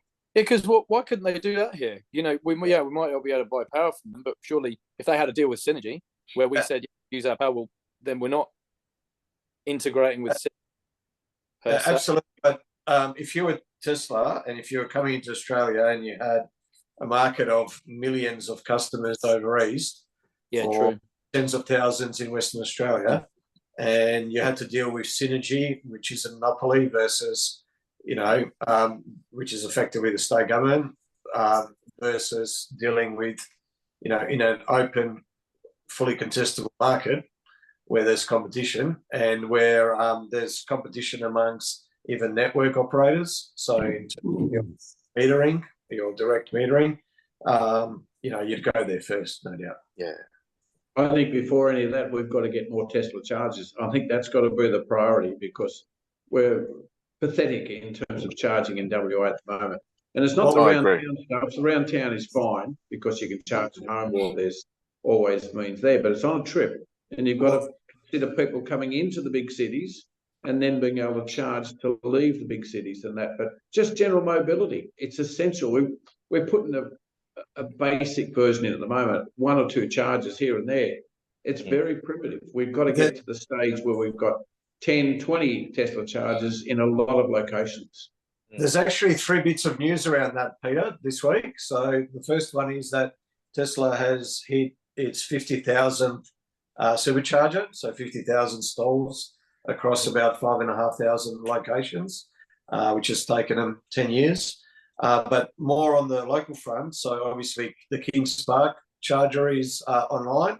So you can charge there on the, when was it? On the Thursday or Wednesday or whenever it was, when it was first opened. So that's up and running across the road from Zamia Cafe. So if you manage to muscle out the Audis and the Lexuses, 1 or 2 that are there, you might be able to get a charge. But then there's another charger that's come online, and thanks to Ken for that, as well as one of our members. I can only remember his first name, Darren, who gave us the heads up. So that charger in Butler, which is situated between Anaconda and there, I charged there at 74 kilowatts the second time around. Managed to get that out of the Model 3. So that's on the ChargeForks network, but it's not actually on the app. So it won't work through the app, but I managed to get it working just using a fob. So 2 new chargers in Perth just this week. No, I think that's fabulous, but it's still a primitive structure, and we need far, far better because the numbers coming in now are quite substantial. Yeah, I agree with Pete. You're right. 100% right, Peter. I agree with both Pete's. Why can't we just? I agree with Pete in terms of, we should probably use the club's membership to actually now push this shit. Like, we need superchargers like Norway. Like, when you look at it and there's 20 sites or 40 stores and stuff like that. I know we're not quite at that stage, but three stores when they're just doing 3 stores and stupid layouts and stuff like that, like Lancelin. Those are going to get clocked. We need more, and we need like 12 each time now because the amount of cars that are coming in, and if they're opening up to other EVs now, and the bloody BYDs are starting to pop up everywhere, and they charge hell dog slow. Mate of mine got his Auto 3 charging at 90 kilowatts an hour. Yeah. The other day. It's too slow. In this day and age. I was quite impressed with 90. Yeah. What's really disappointing, Paul, and it was, Chuck mentioned it at the top of the show as well. Harold, are you able to bring up that graph that I messaged you? So basically, sorry, you mean in the messages? Yes, I sent it to you directly. I texted it to you as well. So either way, whatever way you can pull it up. But anyway, or I can pull it up if you want. But Yeah. So Pete, did you put it up in Zoom, or did you put it up? Zoom messages directly to you. Yep. Yeah. Okay. At the very start, or how long ago? Yeah. Well, just do it again. Just send it again if you can. I'll put it. Yeah, I'll do it again now. I'll keep talking, so you know. Cool. Yeah, I mean, worries. I'm happy to help. I'm sure that there's many members out there happy to help, just to get our own Tesla superchargers up and running, like more sites and multiple sites, like multiple sites in the city and stuff, because they seem to be ignoring us over here. You know, like I'm seeing like Southern Cross in a couple of years and Mandurah maybe sometime next year, and you're just going, come on now, we need them now. We need them north as well, like everywhere. Look, there are more supercharger sites coming, and there are some that are officially coming and some that are unofficially coming. And the good news is Tesla are no longer financially constrained in their investments. And I've now got the graph. So it sort of sounds weird to say it, but and actually, Chuck actually said, and I did have the numbers. I think it was 17 new sites. Chuck, sorry, if you can talk to it before I get Pete's graph up. So this was the number of sites. Is that last year or this year, Chuck? That's the last rolling 12 months. Right, and that's 17. Yeah. So that happens to be quite a. It's probably a biased selection, given that they installed three at the end of September last year. But yes, you know, that's the numbers anyway. It's one out of 17 in WA. Yeah, true. And none in Tassie. Not good enough. And none in Tassie. That's exactly right. And that's even worse. But my point was there's another one that I put up there, which was the 12 months before that, where they only installed 6. So no, I understand that. But but there's going to be like 50,000 cars delivered this year. It's not good enough. Yeah, that's right. I'm sorry, but Tesla, it's not good enough. They need like 3 people over here, full time, getting their ass in the gear and getting us. If it's talking to the councils or whatever, let the club know which councils they're going to go, get a couple of members there. We've got members all over the state. We should actually use our power as a club to actually make it happen. And actually, because when you look at the supercharged thing over east, yep, it's beautiful. But over here, we're just, we're a country, a state that's bigger than most countries. And we've just got like 5. That's ridiculous. It needs to happen. And I'm sorry. Yeah, go Pete. I was just going to say, even those locations, you've got shut up. 2 and 3 and 4 charges. We need bigger numbers. We've got to be 10s and 20s. Yeah. Well, Australia is one of the fastest growing markets for Tesla at the moment. So, and with the 749 cars they got just last being, what was the previous record? It was only about 500, Harold? It might have been 550, maybe as high as that. But basically, yeah, so from 550-ish to 749 in one single shipment, mind you. That's just one ship had 749. So, and the next ship's on the way. Yeah, and there's no secret they're only Model Ys, but that's okay. That's totally okay. But look, you're right, Paul. It's not good enough. And Elon Musk has stated in the past at a quarterly earnings call that you can't just have 75% of the routes that a Tesla owner wants to take covered by superchargers. You have to basically cover effectively 100% of all the routes that they want to undertake, because to not do that diminishes the value of the product. So the thing is, Tesla are now no longer financially constrained like they used to be, and it is just a matter of time. You know, there are a lot more superchargers in the planning phase. Just like, you know, if you compare the Eastern Seaboard, I think Gympie, oh, Chuck, do you know when Gympie came out? Was that after 2018? I don't think it was. I think it was maybe not. Maybe Gympie was since 2018, but before last year, obviously. But that might be the about outlier. 4 years ago. Right. Okay. So up to 4 years ago, Gympie in Queensland, which is a larger state than WA population-wise, and don't forget in Queensland, everyone lives on the seaboard.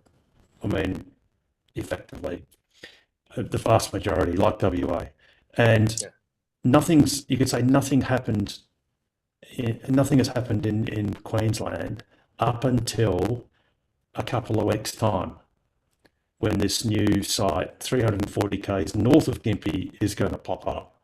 So nothing happened in Perth for years and years after the Eaton supercharger. You know, the Perth, the famed Perth supercharger was going to turn up in 2017 and 18 and 19, and I think was it 2020 or 2020? I think it was 2020 roughly when it actually eventually popped up. And actually, it wasn't really the Perth one; it was the Perth North. So they sort of did a bit of a switcheroo. Because that was COVID, and I'd lost supercharge credits because that Karrinyup wasn't open then. Yeah. So look, there are quite a few more supercharger sites coming to WA. Now they're not going to go north of Geraldton. They're not going to go, you know, east of Southern Cross. And yes, Southern Cross is not an anomaly. You know, there's obviously a gap at Merredin, and you know it makes sense to have one at Kalgoorlie and one at Esperance, and one in between Albany and Esperance, wherever that is, Ravensthorpe or whatever. But they're going to come, because the great thing is Tesla's got the data. They know where all these cars are going. And actually the WAV network is going to help that, because the WAV network will make it possible, or should I say practical, for most people to do those trips. So that Tesla will observe an explosion in road trips, whereas they may naively have thought perhaps, or inferred that, well, most people in Perth, who live in Perth, just drive around Perth. Well, that's because that's all we can do. But once the WAV network is out, then it'll actually show them and demonstrate how adventurous we are, you know. There was a vicious rumor that a couple of idiots drove around Australia as soon as they got their Model Y. So it's funny. I was talking to this guy, because I mean, look, there's no secret. I've had a couple of shitty road tripping days in this journey, and 3 of them came about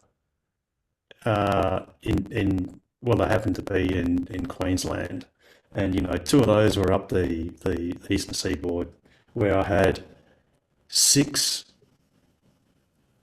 Actually, in total, I've had 6 Queensland Electric Superhighway tritium charger fails, and 1 EV charger fail, and that one was a classic. That was a dual 350 kilowatt tritium, so that's like the ones you got at RAC headquarters, in Wellington Street. I turn up, plug in, it was awesome. Like, I got 186 kilowatts peak. And then, unfortunately for me, about 2 minutes later, another Tesla turned up. This guy's name was Ben, because he had his name on PlugShare later. And he turned up, plugged into the next door 350 kilowatt tritium, and blacked out the site within about 60 seconds, the entire site. So for want of about 15 minutes of awesome charging, I then had to go to Bowen because I was going to Townsville, because this was a Proserpine. I had to go, and of course Ben, very kindly buggered off and went straight to the 50 kilowatt tritium in Proserpine. So I couldn't use that. So I went to Bowen, and then at Bowen, that tritium was not RT, didn't work. And then I thought, oh, okay, well, I'll just charge up a little bit on AC and then go to Air, AYR, and try that because the ChargeFox app said it was up and running, but it wasn't. And actually, when I first got there, I saw this slinky Porsche Taycan, and I thought, oh, bugger, this Porsche is beating me to it. But he actually left, and I thought, uh-oh, if he's left, something must be wrong. And sure enough, it was out of order as well. And then the next day, I had another couple of series of failures. Oh, sorry, the day before, I had other failures. The point is that was pretty shitty, but I also had a shitty day at Camberwell because Camberwell, the Queensland government has abandoned that site. That's the most western town in Queensland, basically, on the Barkly Highway or whatever. And David, who is a RACQ recovery mechanic, he was on a recovery job when I got there, and I couldn't charge, and I had the best tailwind, and I thought, oh, I just want to get to Tennant Creek. And anyway, I had to wait a few hours. And the thing is, David doesn't owe me a living, or should I say, he doesn't owe me a charge. So, you know, he only allows me to charge at his place at his own good grace, and that's awesome that he does that. But he actually remarked, he goes, what's with all these Western Australians doing laps around Australia? It's just crazy. Like, you know, WA definitely has more mad people going around than any other state in proportion. Yep. So I think the previous person he saw was David Lloyd, Yes. and I forget who was before him. He's seen a certain yours truly for the third time, and I promised him I'd also look forward to seeing him in November for the fourth time. He's seen a certain $10 trillion value Peter Petrosky. Yeah.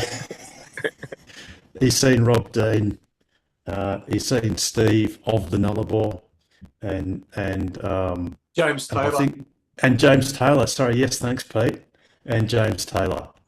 So yeah, we are kind of mad in WA, and we're adventurous. He might have seen Sylvia in the early days as well. Yes, Sylvia. She's from Vic. I wanted to say Vic. No, maybe Queensland. Oh, she's from apologies. Queensland. Queensland. Thanks, Ken. Yeah, Queensland. Apologies, Sylvia. I didn't mean to allege you were a Mexican, but even though I was born in Victoria. So anyway. Actually, Harold, just quickly on this point, there's an official list of people that have gone around Australia in an EV successfully, and that's actually hosted on the TOCCOR website. Yes. So I'm not sure if you can quickly find it, but I'll maybe just put it in the comment section. I'm going to ask James to do that. I think Rob Dean actually. It's on my Twitter. I just posted about it today. So I just forwarded or retweeted Rob's. This page. There you go, Ken's put it on. Ken's got it? It's in your chat. Okay, got it. I need to learn to follow X. I keep on following Twitter, but oh, and Ken, I don't know. I did thank you earlier. Thank you very much for getting that email out. That was thank you for doing that. Okay, so we have Glenn George, who was the first in 2011. That was an MG converted, and that was a very interesting sort of route that he a very interesting task that he undertook. Although, to be honest, I think he actually had like a truck with a generator that basically followed along, and he sort of had a charger on the go. And then we've got Richard McNeil, who was the first one to really do it with standard plugs, 3-phase and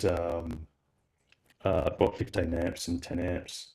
And then we've got Sylvia, who was the first to be known. She's number 4, from Gladstone, and she's the first to have actually formally used the what was it called? It's the Eva Toka The Round Australia Electric Highway. Electric Highway, yes, exactly. Round Australia. Yeah, thanks, Chuck. And then you've got Steve Burrell. So he's the he's the first West Australian, I guess you could say, who has taken a normal EV. So that was Steve of the Nullarbor, as he is Steve also. of the Nullarbor. Yep. And the reason why he's got that moniker is that he actually bought his car, I think it was in Melbourne or Sydney, I forget which one, and he drove it almost continuously using nothing but, I think it was 10 amps, I think. Wow. Because they didn't even have the 3-phase adapter at that time on the old UMCs. So he did it really the hard way, very, very much the hard way. But he basically did it sort of like Navy seaman style, which is, you know, you just drive until you're flat, then you just charge up until you're full, and then just keep driving. It doesn't matter what time that is. So you sort of would have been driving for, say, 3 hours and charging for, I don't even know, 10 hours, and then driving for 3 hours and just alternating. And then number 6, you got yours truly, and then Weeby Wacker did a very long, convoluted project, which was, I think he titled it Plug Me In, where it was sort of not just plugging in his car, but also accommodation and food. And then we've got Rob. So Rob's number 10. So we've got Steve Nullarbor number 5, me 6, Rob 10. We then go to me 21, Pete 22, and James Taylor 25, and David and Lindsay Lloyd 26. So it just sort of goes on, and it's just going to keep doing it. And I think it was Richard McNeil who was proposing in the list on Toka's website, actually, that, and it's funny because it sounds so quaint now, maybe it was TMC, that the first 10 should get a trophy and the first 100 should get something. And I think he thought that was going to happen really quickly. But, you know, as we stand today, in 2023, there's only 26 people that have gone around Australia. It's just nuts that it's so few. It's just nuts. You know, how many caravanners, how many grey nomads go around in caravans and camper vans, and, you know, how many backpackers have done it, and, you know, each year. It's just nuts. Once you got the fast chargers, that'll happen. Yeah, and you know, the funny thing was, between 2018 and last year, the only extra charger was Jurien Bay, installed by John Edwards. Oh, sorry, and Kaiguna, installed by John Edwards. And Geraldton, installed by Tokwa. And that was the only difference in 3 years, or nearly 4 years. And this year, it's actually gone backwards. So there are less DC chargers working in Queensland than there were last year, and that includes the Charters Towers one, which is new and working, and the Mount Isa one, which is new and working. So as we speak today, there are less operating chargers, at least in Queensland, than there were last year and back in 2018, which is a bit sad. But in WA, Rob Dean was one of the first people to use the Carnarvon charger a few days ago, and that was awesome. That was a formal opening on the 7th. So Ken, I think, actually, Ken's the first. Actually, no. Ken is the first to successfully post on PlugShare that he charged at Kings Park. And then I'm going to let him fight it out with Pete Petrosky to discuss. So you two go and discuss what you did. I was In the Kings first person Park. to charge that could see what I was doing. Because someone I was forgot to standing someone right forgot to plug in underneath the the light lamp. pole that's there. Yeah, but he wasn't on. And actually, you know, I did tweet this out. I did owe everyone an apology because in my capacity as secretary, I put out a few tweets on behalf of the club, and I, in hindsight, naively tweeted out on behalf of the club on the strength of the of ChargeFox's app that showed that the status of Kings Park, it was sometime last week or the week before, was active, and it showed the actual each outlet of the station to be available. And I, in hindsight, naively presumed that that was the case.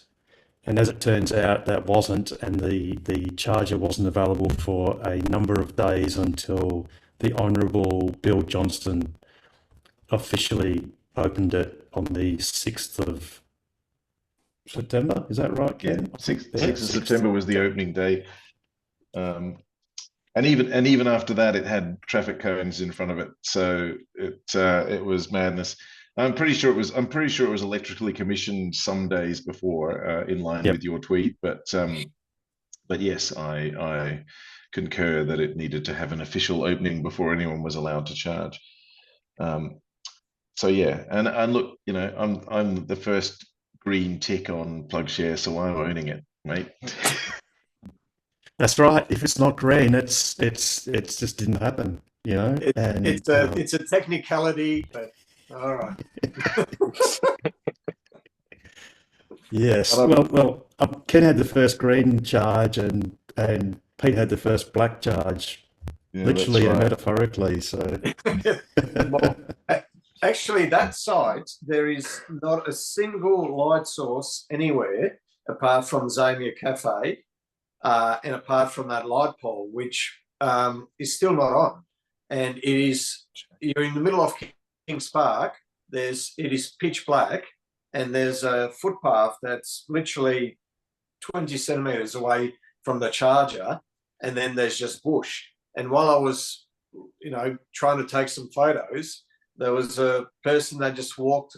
It looked like he came out of nowhere, just out of the dark, scared the bejesus out of me, and just sort of walked past, and then just disappeared into the darkness again. And I just thought, that is not safe. That is, you know, in the middle of Kings Park. You know, if there's anyone charging there, let alone someone with children, or let alone, you know, a lone female or something like that, that light needs to be on. And unfortunately, there's that light that's there. There, that big light pole, yeah. There's a light pole right there, but somebody forgot to plug it in. Yeah, there was actually a few days before the commissioning, I took a close-up of a tag of where that light pole was going to go, and it said connection terminated because light pole not going in. So not sure what that meant, or maybe that's why it's been delayed. But yeah, that light is crucial, and there's no redundancy. If that light is not on, then that whole site is pitch black. And I'm not sure if it's one of those lamps that they have, you know, near roads for if there's a traffic accident, if a car drives into it, it just terminates and switches off. You know, the problem with those is you kick them hard enough and they turn off. So yeah, I'm hoping it's not one of those lights. I'm hoping that it actually stays on. But yeah, no redundancy. Then sort of needs to be a second light. Firstly, that light needs to be on, and secondly, that should probably be another one just in case that one's, you know, out. Maybe it's a feature, Pete, for the clientele up there. You know, just enough time while you're charging to dig a shallow grave without being seen. On that note, we're not going to take that any further. No, I'm not due mentioning respect names. to yes, that's right, absolutely.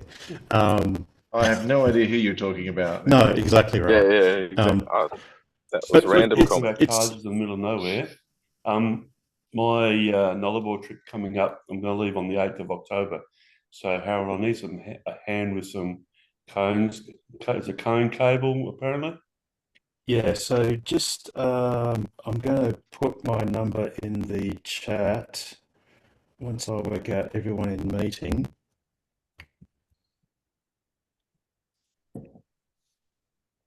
Okay, so just give me a ring on that number, please, Mark. Give me a ring. Don't text me. I don't have time to read text and get back to text. Just ring me. Fair enough.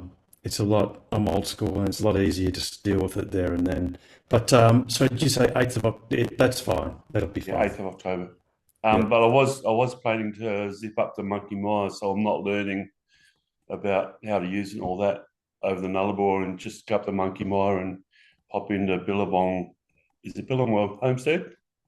Right. So Rob Dean told me a day or two ago that the Overlander Roadhouse, which is north of Billabong, closer to the turnoff at Monkey Mire, they've installed half the solar panels, which is really good. That's great news, because if they've installed half of them, it means they're probably they've probably already installed the other half. And those crews, it makes sense that they're probably doing installs in waves. So they'll go to a region. So if they're doing Overlander, they're probably doing Billabong. At Monkey Mire itself, all you need is a Type 2, because the RAC resort has a Type 2 Schneider. You've got Lancelin Supercharger. You've got the Geraldton WEV Network Fast DC Charger, and you've also got Northampton. Bearing in mind, do charge up at Northampton as well as Geraldton, or just go straight from Lancelin to Northampton if you've got enough range. And probably charge to 100% if you can at Northampton. Yes, I was speaking to Rob a couple of days ago about this, and he says charge up at Northampton, and you may be able to get to Monkey Mire on that charge, but use Billabong as a plan B just in case you have a headwind or something like that. What you should do anyway is, most people's bladders don't last more than a couple of hours anyway, so you might as well just have a small comfort break at Billabong and just plug in. So, have you got a 3 or a Y, Mark? 3 performance. Oh, okay. Well, yeah, even still, in a 3 performance, you'll probably still gain 70 Ks an hour, roughly. What year is your performance, Mark? 23. I've only had it about 5 weeks. Yeah, no, you should be right. Yeah. So you'll probably get 70 plus kilometers of added range per hour. So even if you have a half-hour break at Billabong, which is easy because you just, have a wee and lunch or something or whatever it is, and time flies. Check out a few tweets, whatever. Look at Tesla Daily or something on your car or something. Go for a little walk. Look at the site. See how the solar panels are being installed or whatever. And in no time you'll get yourself an extra 30, 40, 50, 60 Ks range, which makes all the difference. Yeah, it really does. So, and just do that. But I just don't know. No one knows when Horizon's going to finish any one site, but they are, they're working on them in earnest. Des, you've got your hand up. Yeah, thanks. Just a couple of newbie questions. You guys were talking about sentry mode earlier. Does it overwrite the video? Yes. So the memory stick has a certain length. It depends whether it's a 64 gig, 128 gig, or etc. So it has a circular buffer. So if you mount up more and more Century recordings, and look, sometimes if you're in a busy area, like in a busy multi-story car park, you can easily rack up dozens and dozens and dozens as people walk past. And if you don't dutifully delete them, you will quite quickly fill up the memory, almost regardless of what you put into your glove box USB port, and you'll fill it up. And then what you'll see is on your touch screen, and the lower portion where there's like a little camera symbol, and it normally has like a circular red dot. It'll turn to a cross. It'll be an X, and that means that, well, it symbolically means it's not recording. So then you've just got to go in and well, you can either delete them in your car, which you're going to do one at a time, or you could just unplug the memory stick, put it in your PC or laptop, and you can just do like well, actually, in the car you could just format in your car and delete everything. Yeah, so you have to override it. I mean, you have to format it or delete it. You can't. It just doesn't go in a loop. No, it does. No, sorry, it doesn't go in a loop. No, that's correct. It'll just stop recording when it's full. No, Harold, it does. It does override old clips, but not the ones that you've saved, and not the Sentry mode clips. So it does override old dash cam footage.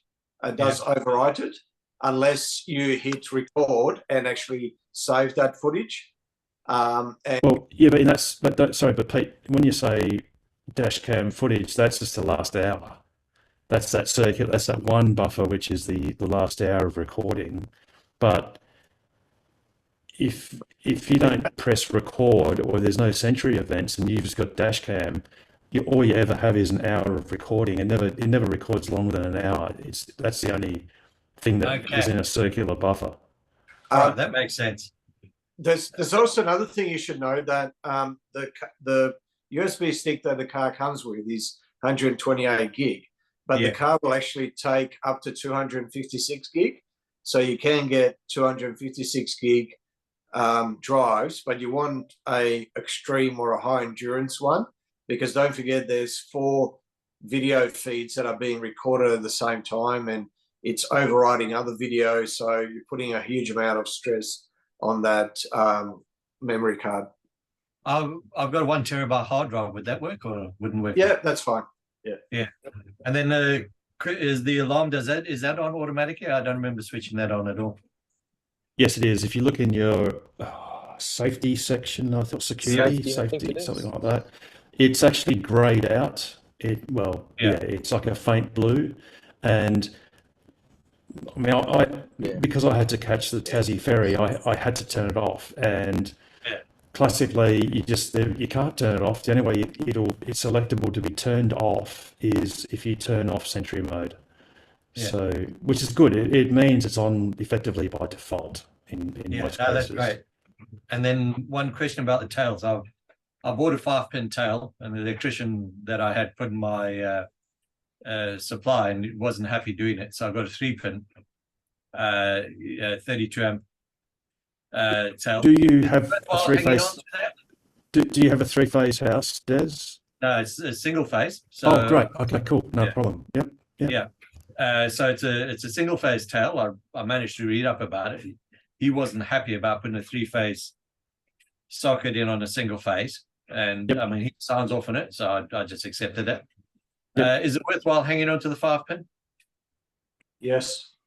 Oh, yes. Yes, but to be honest, if you go to a roadhouse, some roadhouses aren't particularly happy because it can imbalance their generators, which is actually true. It is. By definition, does unbalance them. In a 3-phase house.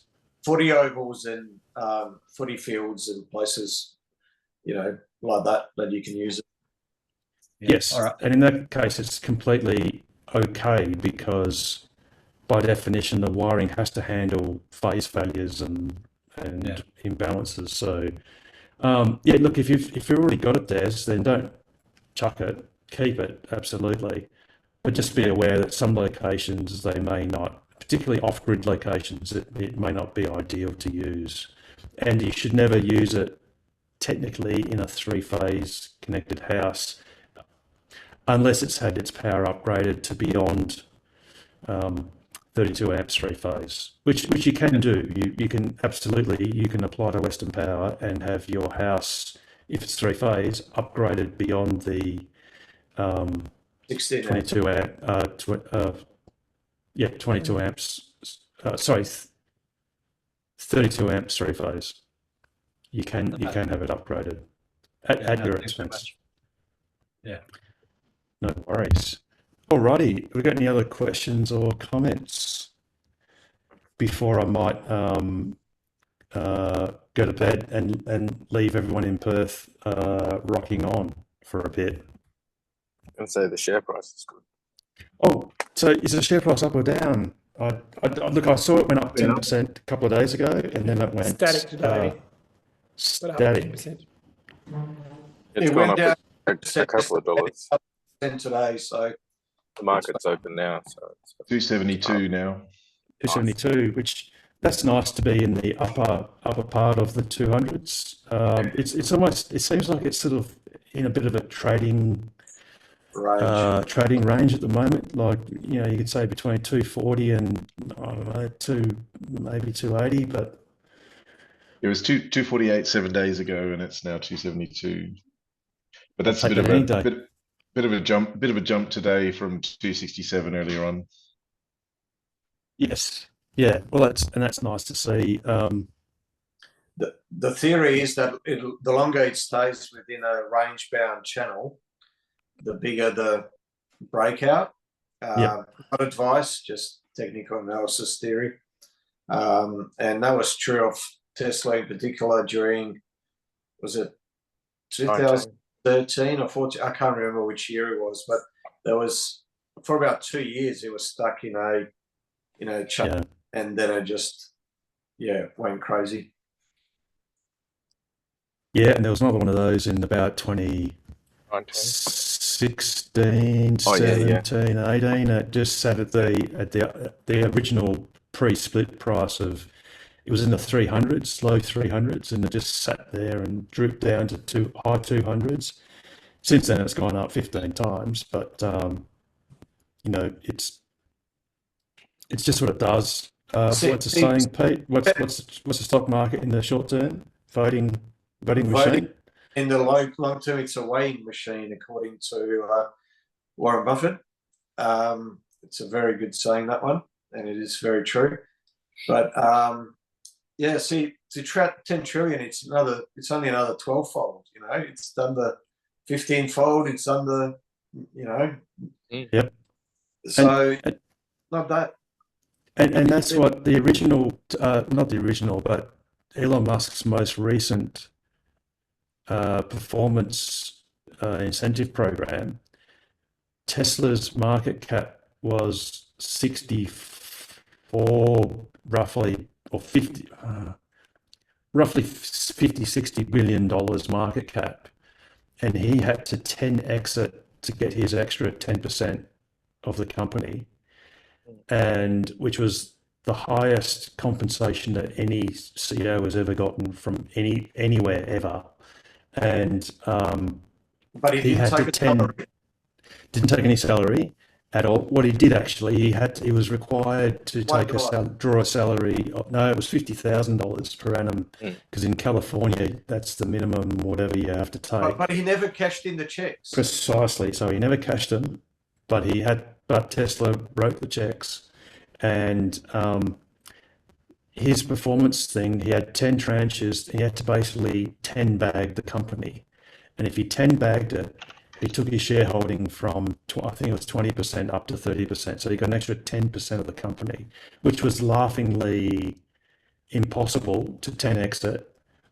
And then, you know, some people still thought that it was outrageous that he got so much money, like 10% of the company for 10 timesing it. And I remember I spoke to a friend of mine, and we, at the time, were both shareholders, and we said, if only Tesla could get to $640 billion, that would be amazing. And yet, so it happened. And, you know, who cares what Elon Musk gets? So that was an easy... He's now effectively working for free because he has no package. He's still not taking a salary. Yes, he's a big shareholder, but he's you know, there's other shareholders that are big shareholders, and they're not putting in any time into the company, whereas he's working ridiculous hours, and you know.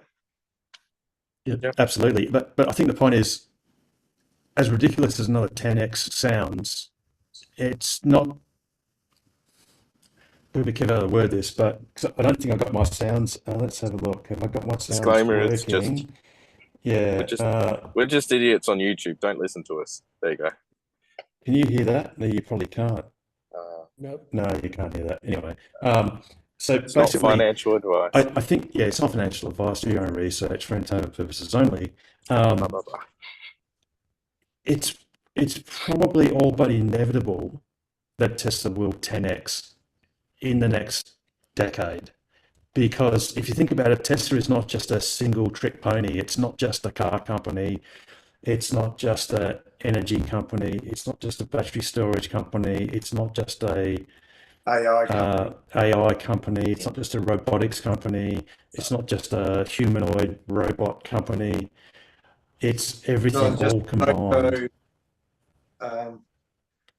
Robo-taxi, there's so many reasons why Tesla can make a whole lot of money out of just one of those multitude of products. It's a classic diversified group, even though it's all under the Tesla umbrella. Because, Optimus, as a product sense, has nothing to do with cars, even though the beautiful thing about it is a lot of what's inside it has a lot to do with cars, because the full self-driving computer, the neural networks inside, are exactly what the cars have. It's the same thing. And it applies the same principles of data gathering, neural network training, the Dojo system. Amazon, well, apart from the fact it's made a lot of money out of retailing, the other part it continues to make a lot of money out of is AWS, Amazon Web Services. Because they realized they had to create these massive computers to do their own retail shopping structure, but then they could rent out the spare capacity to other companies to use until that's become a very significant part of their business and very profitable part. So Tesla's doing all this the same thing. It's spinning off Optimus, and it's a classically vertically integrated company that is. It worked out very quickly. It's got to build its own actuators, because nothing exists. You can't go to an RS catalog, radio spares catalog, and just buy an actuator off the shelf, or if you can, it's just too expensive. So that Optimus is a product, Dojo is a product, the cars are a product. They mine lithium. They've got a materials process it. It's a the way Elon describes it is that it's a whole bunch of startups in one. Yes, exactly. And that's just what Tesla is. It's a classic. And look, Apple, analysts looked at Apple and said, well, you're going to run out of iPhones to make, or iPods and all that sort of stuff, because everyone else is coming for you. Well, I then decided to have a little thing called iTunes, and that kind of started them off. And then they had like a little app store in a closed-in ecosystem, and they make much more money out of the app store. I mean, even just to be an app developer, they earn, how much is it, Ken? Is it $100 a year or something, or something, roughly that, just to be a proper app developer? Well, not in a proper one, just a registered one. They're still making money whether you make an app or not every year. And every app that you make money out of, they make 30%, and it's software margins. That's why Apple's worth $3 trillion. And when Steve Jobs died, everyone thought, oh, well, that's the end of Apple. Well, Apple's market cap, I think, was either 300 or $600 billion, and they're now 3 trillion. They've just announced their first carbon neutral product yesterday. The 9 Series Apple Watch. So tell me why I need to buy another one of those. Because it's going to save your life potentially, Harold. And in Australia, the satellite, the SOS message by satellite is being enabled. What, on your iWatch? On your Apple Watch, on your iPhone. Sorry. Oh no, that's already. I already got that, mate. Sorry, I already got it. And anyway, I drag around a Starlink dish everywhere I go, so I'm all right, Jack. So Yeah. You've got your own SOS device. actually, which I must admit has been amazingly good. Like, if you're on a phone call and you're in a forest, it's a little bit jittery and, you know, it's not perfect, but if you just stood still, it'd be perfectly fine. But it's amazing just having streaming radio and tunes and whatever everywhere. It's you just need to cut down some of those trees. They just get in the way. Yeah, that's right. I know. Oh, That's- no. pesky Speaking of- trees get in the way. We just got to, more chainsaws. But or you could be like those German guys yesterday who set fire to 15 Teslas in a car park because there's a protest. So really? prepare for the onslaught of news of spontaneously combusting Teslas when in fact it was a bunch of nut jobs that set them on fire. But great news story about that is German firefighters put out the blaze in less than an hour because they're legends. Really, I thought those fires never went out, Ken. I thought it was like some coal mine in some American state that, you know, they set fire to it 100 years ago and it's still burning. Yeah. It's still there, but yes, it's if you haven't seen that news, be prepared for all of your moron friends tomorrow to be the talking point about burning Teslas. Excellent. Alrighty, I think what I might do is, because it's late, well, for me it is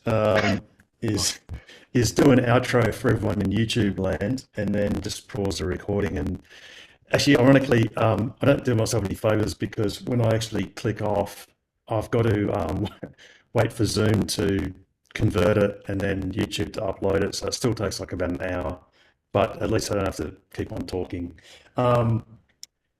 So any last drinks for everyone on YouTube that might be of interest? Pete, anything you can think of from the news that we haven't discussed? Oh, we've got Starship, what's it called? Starship, that's going to be coming sometime soon.